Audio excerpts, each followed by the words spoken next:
Welcome to the New Vision Family Health Team webinar on navigating mindfulness with food. We're so excited that you can join us today, and we hope that this is very informative information to help you to embark on your mindful eating journey.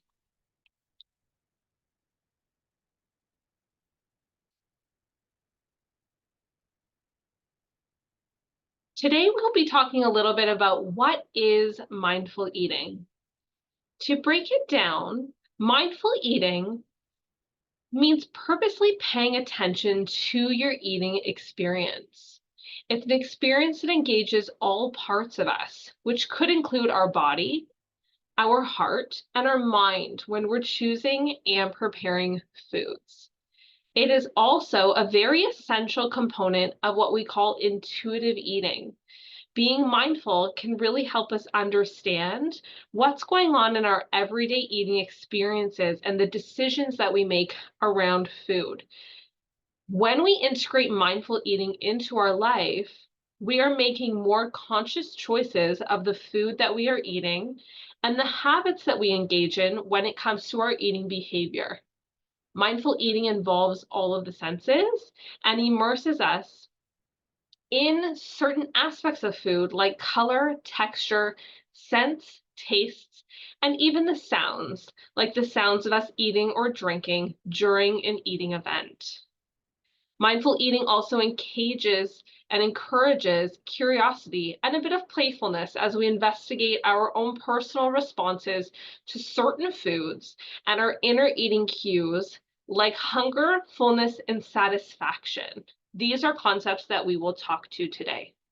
The overall goals of mindful eating is to really help us to make positive and supportive changes to our eating routines and our eating behaviors, and also the environment that we find ourselves in when we are eating.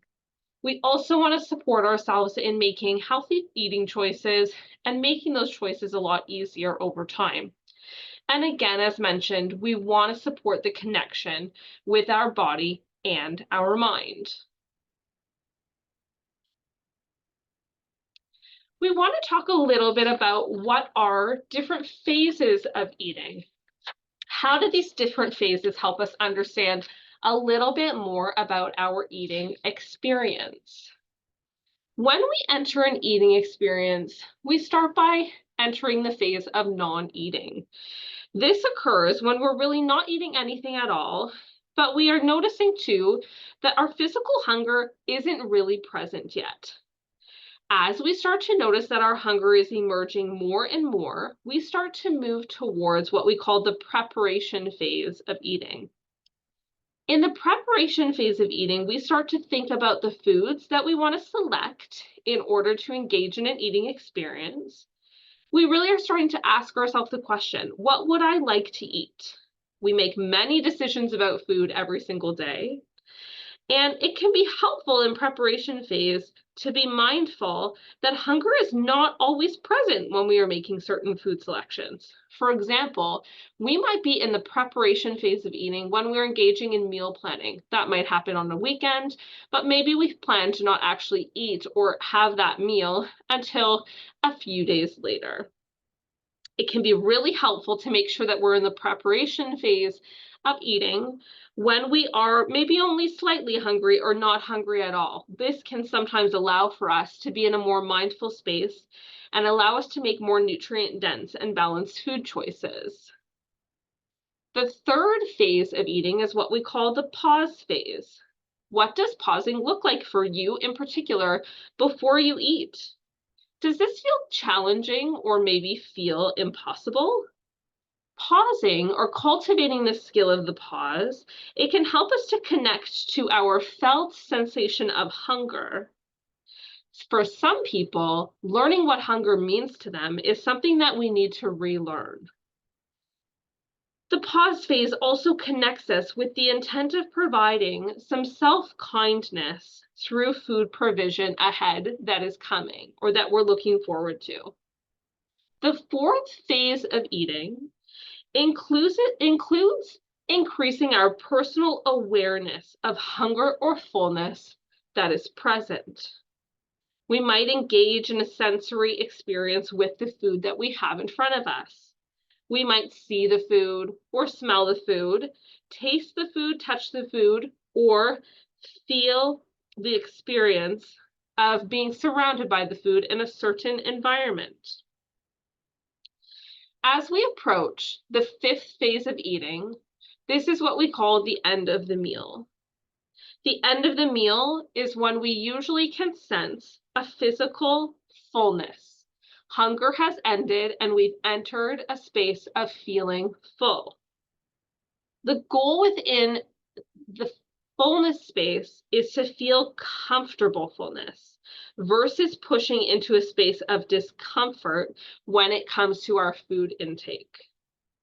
At the end of the phases of eating, we are in the sixth stage. This is where we were cleaning up and we're returning to the first phase of non-eating. We know we've entered this final stage when fullness has signaled a stop to eating. Be mindful, though, at this point, that sensory temptations might still exist when it comes to food or a food environment.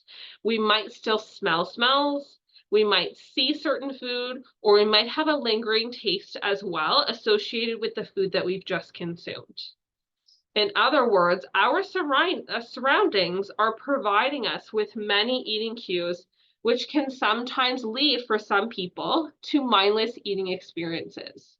It's very helpful to reflect on what these cues or temptations may be for you and pay attention to these in this sixth phase of eating. It's important to understand that recognizing different phases of eating is not a linear process, and it's much more complex than how it's been described here. The goal is over time to become more aware of your eating experience. And whatever phase you find yourself in, we want to be able to reflect and tune into this and what is coming up for us within each of these phases. This takes practice to learn about. We'd like to take a few minutes and talk a little bit about hunger. How do we actually assess our hunger? What is so helpful to understand when we are approaching learning more about our hunger is tapping into what our biology is telling us. What big nutrients do we need at a meal to help support how our body works optimally? Typically, we talk about a synergy of including nutrients together at a meal to help support the body reaching a space of fullness after hunger is felt, or nourishing our bodies well from meal to meal to meal or from different eating events. Carbohydrates and proteins and fats are instrumental in helping our body get signals of nourishment and also fullness. It is very important to tap in to eating when you feel the sensation of hunger. We want to think about resisting the urge to eat as if we are ignoring our hunger cues, this can drive us to overeat later on. If we tell the body that hunger is not important or can be put on the back burner, sometimes we can overeat or miss our cues of fullness later on during an eating event. Reaching the point of excessive hunger can also impact our ability to make moderate and conscious choices about food intake, and we can also feel this from a physical sense or a neurological sense. The goal is to build comfort over time with our biological cues that set the stage for rebuilding trust with ourselves and food. This next slide shows us that happy space to try and aim for when it comes to assessing our hunger. It's ideal to be between a 3 and a 5 on the hunger and fullness scale when we are trying to assess our hunger. This is a space of feeling comfortable hunger. If we are usually at a 1 or a 2, we can start to feel physical and neurological symptoms associated with maybe ignoring any kind of hunger cues. This takes a lot of time and practice to tune into. On the flip side, we want to think a little bit about respecting our fullness. Can we tune into listening to what our body is telling us during a meal experience? And also at the end of a meal experience? At what point during the meal that is in front of you do you feel full? What does fullness mean to you? Does it mean the absence of hunger?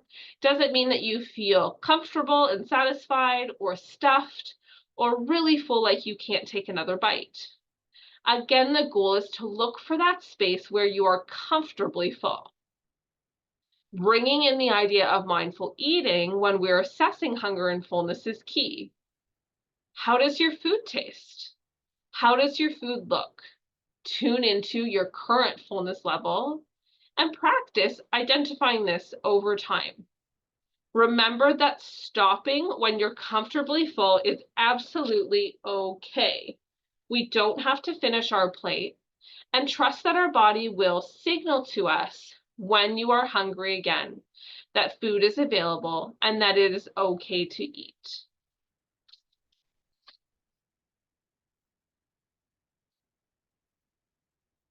This again is referencing the hunger and fullness scale, but this time we're going to look at it from the perspective of identifying fullness.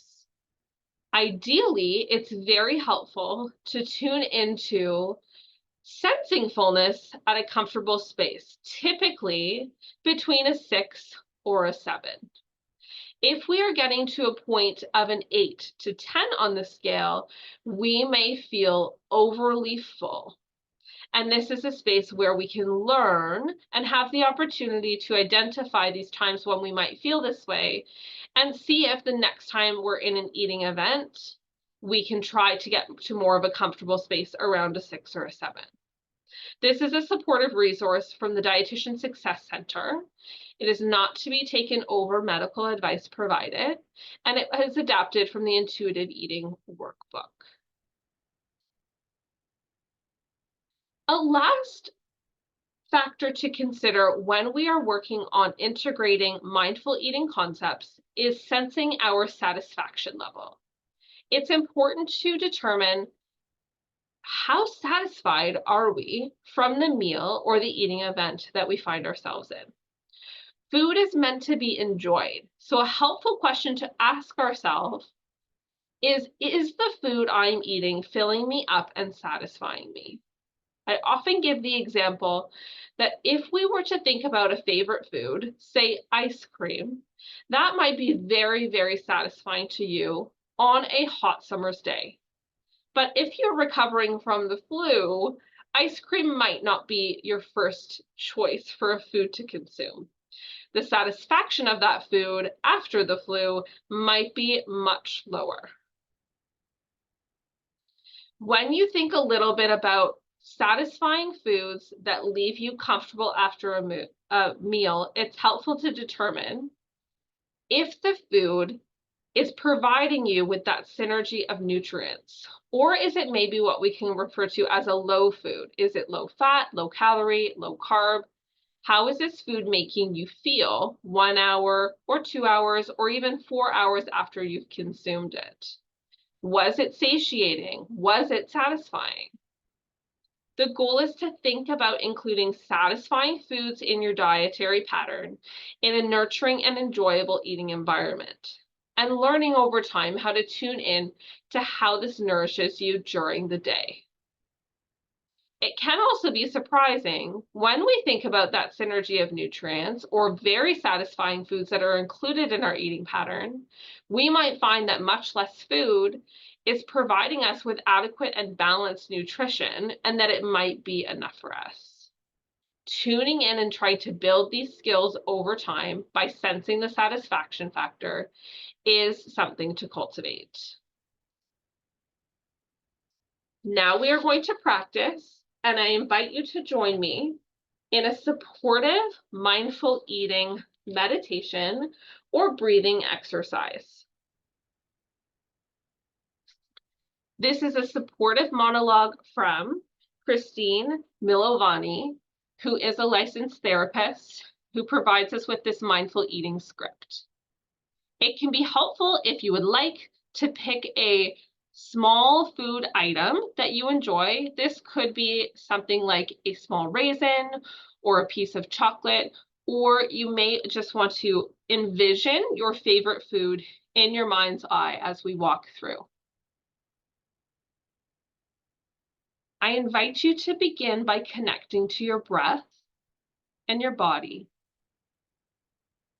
Feel your feet on the ground and notice your experience in this current moment.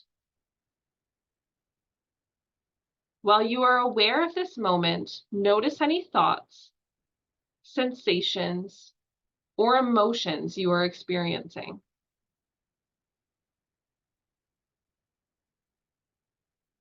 Tune into the awareness or sensation that you have in your body of feeling hungry, thirsty, or maybe even fullness. If you were going to eat or drink something right now, what is your body hungry for? What is it thirsty for?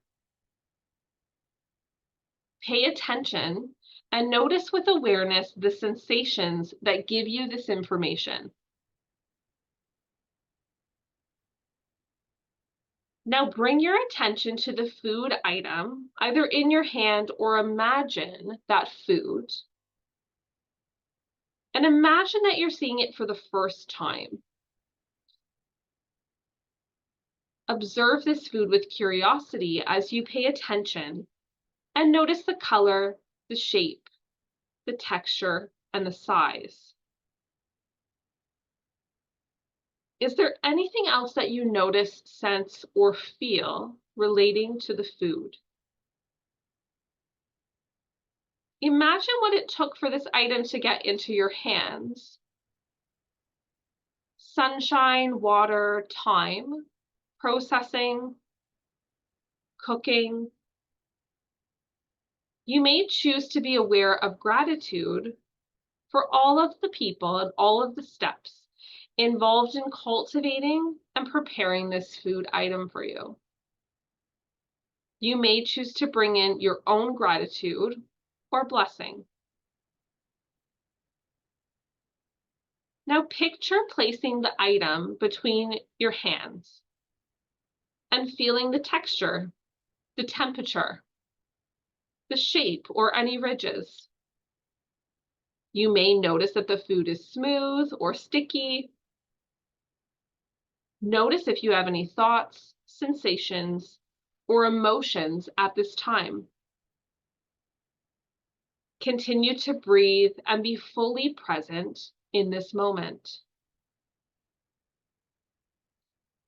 Now take the food and bring it towards your nose and smell it with your full awareness. Notice if you might have any memories or sensations or reactions present in your body. Before you eat the food, you might notice that you have begun to start to see your digestive system respond, just by noticing and smelling the item. With full awareness of your hand, moving towards your mouth to eat the item, place the food item in your mouth without chewing or swallowing it.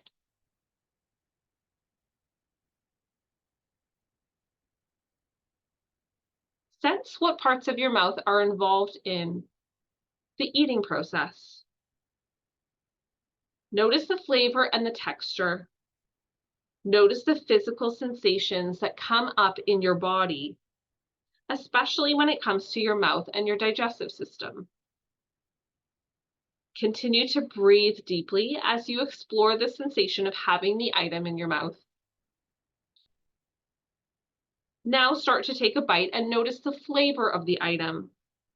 What is the texture like? Very slowly begin to chew the item. Notice the parts of your mouth involved in chewing the food.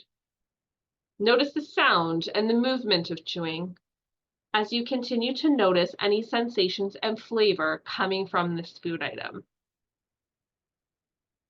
When you're ready, swallow the food item and notice the path that it takes to get down into your digestive system. Notice any sensations that might linger or flavors from that food item. Connect again to your body and your breath and notice your experience in this moment. Next, I invite you to pick up another food item or choose one in your imagination. Think about your choice and your experience. Notice how it is similar or different from the first experience with mindful eating.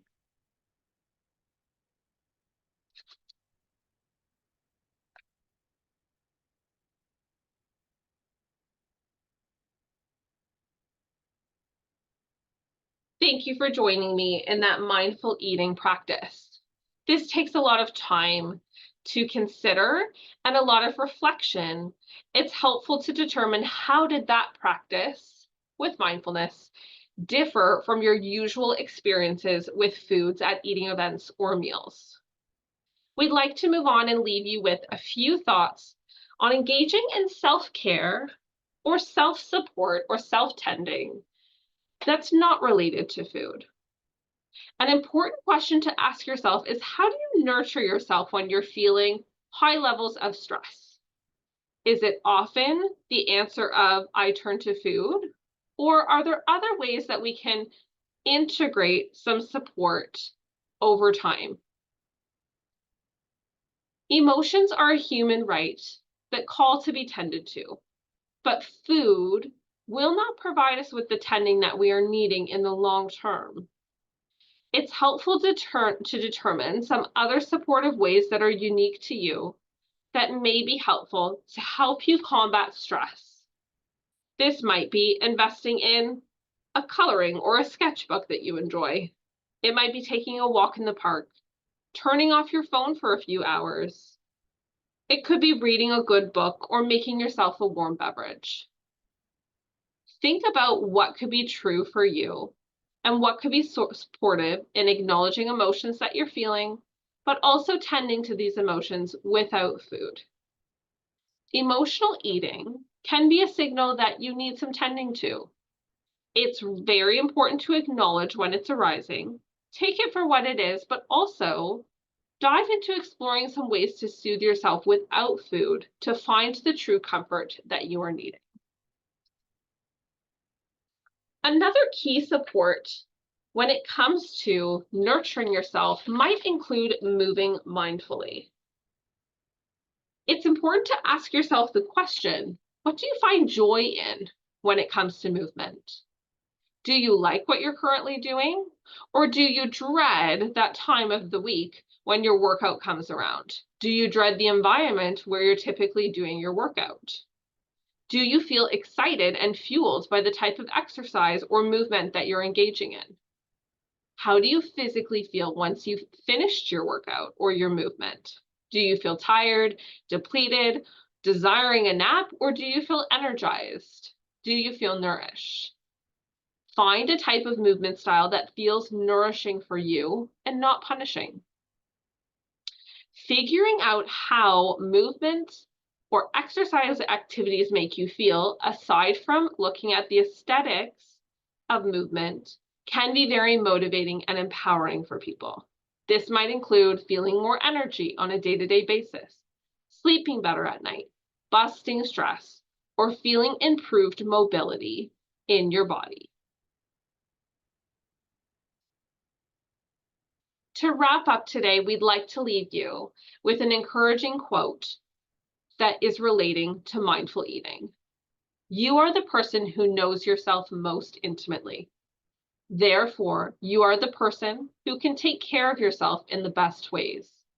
Become your best friend and care for yourself as you would your best friend. Jane Chozen Bays. We'd like to wrap up and leave you with some supportive resources that are rooted in the practices of intuitive eating and mindful eating. You will notice a variety of books, supportive cue cards or affirmation cards listed here. Also some workbooks for some self-guided work around mindful eating. And at the end, you'll also notice a mindfulness beach meditation resource that you can access on YouTube from Chalk Children's that might help you to engage in some more supportive practice around cultivating mindfulness, which can also transcend into our eating experiences. Thank you so much for joining us today. We hope this was very supportive and informative to help kick off your engagement in your mindful eating journey.